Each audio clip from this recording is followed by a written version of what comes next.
Hey everybody, so we're moving right along with the Cylon here, and next up is picking up a power supply for it. I don't want to stick a battery in this. I'm going to go with a wall wart power transformer, if you will. And I got a box here of ones I've collected over the years or so, and these are all 5 volts or less, and I'll get to that in a minute. So all the LEDs I have in this box, if I can open it, generally, to fire an LED, you need X amount of voltage. To run it, you need X amount of milliamps. So all of these are roughly 1.8 to 3.4. So let's say the average for them is 2.5 volts. And they all run at 24 milliamps. So let's say you've got 2 AA batteries. Those are 1.5 volts each. So 2 of them makes 3 volts, and I think the latest rechargeable AA's are like 2,500 milliamps. So that means you could run one of these 24 milliamps for 100 hours off those 2 batteries, or you could run 100 of them for 1 hour, or you could even run 1,000 of them for, what, 40 seconds, I guess, off those 2 batteries before they drained. But you need 2 of those batteries to make the 3 volt minimum. So what I'm going to do here is look through this box of 5 volts or less and see what we got. So here we got 5 volts at 2,000 milliamps. So that's way more than we need. Oh, here. So at 24 milliamps each, we've got 2 in each engine for 4. That's 100 milliamps. We'll call it 25. We need 1 for the front to power the fiber optics. So there's 125 milliamps. And I may put 2 additional white ones in the back, 1 for each engine, which adds another 50 to give us 175 milliamps. So round up, call it 10%, is basically you want some kind of buffer.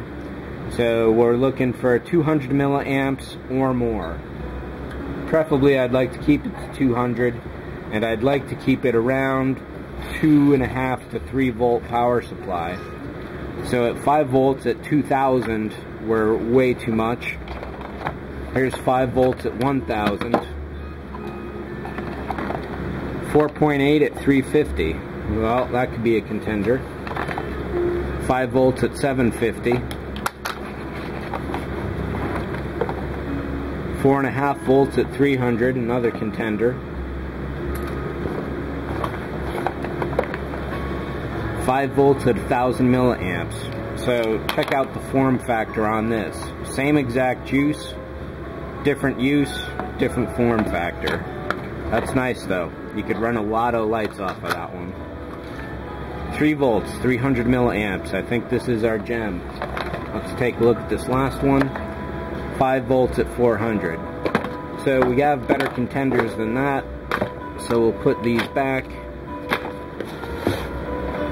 So we got 4.5 at 300, 3 at 300, and 4 at 8 at 350. Don't need that one. I'd like to keep this down close to where it needs to be, so we'll go with 3 volts at 300.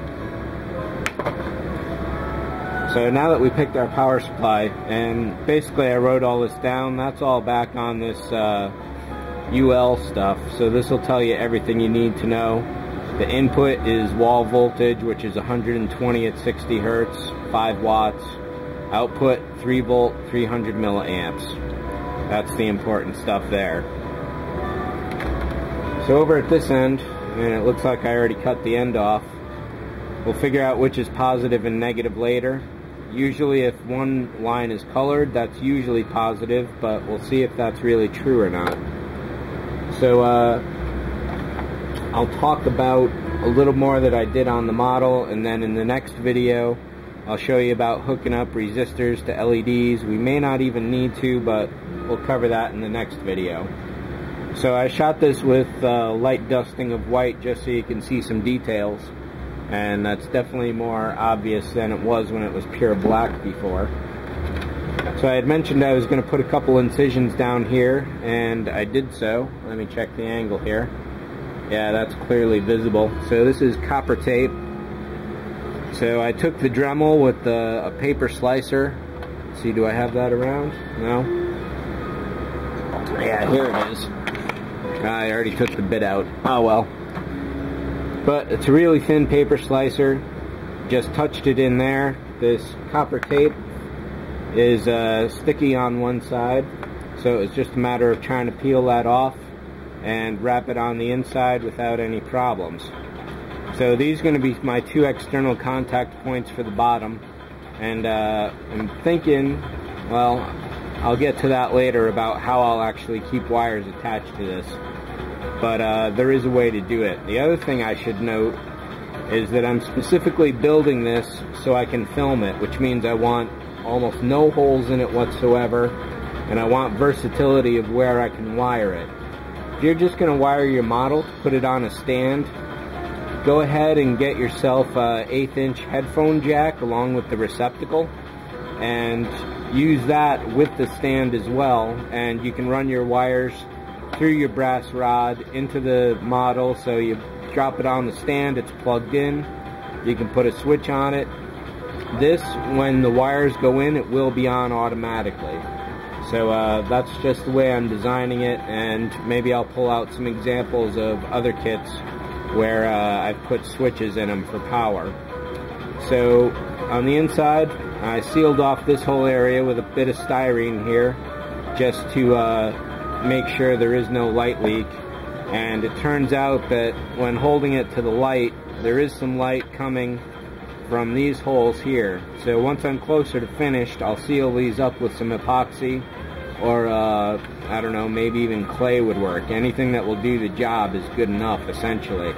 But I want to wait until this is all wired up and ready to go. Let's see if I did this yet. Yes. So here's what the engine insert looks like. There's a central receptacle here that slots onto that there, and it pretty much just stays there. You don't want to use super glue or even model glue on clear plastic because it'll craze it, which makes it all foggy. So I'm going to use some white glue and seal this in when I'm ready for that. There's not much more painting to do back here, so I'm not worried about getting any spray on there. And if I do, I'll mask it off and then paint it by hand separately at a different time. And now that I've put some paint in here, I don't have to worry about spraying again. And I will go from there. So next up, I'll pull out some LEDs, see how I can mount them here. I may have to create like a styrene bridge or holder. So we'll see how that goes. And one other note is that ideally, I would love to make the models so I can pull them apart and pull out bad lighting if I need to. The reality, however, is totally different, and more often than not, you have to completely seal your model up. So when a light dies, it's dead. You got no alternatives. So that's an unfortunate reality, and it's one I was hoping to avoid with this. I suppose if I were to really think about it, I could do some creative slicing all around here and make a pull-out section. Excuse me, but I don't want to go to that extreme for a model this simple. And at this point, I just want to build it, get it done with, and call it finished. So I think that's it for this quick installment. We got our power supply. We know the amount of lights that are going here. So the next video will be testing this supply out with some of the LEDs. And we'll see how that goes in the next installment. See ya.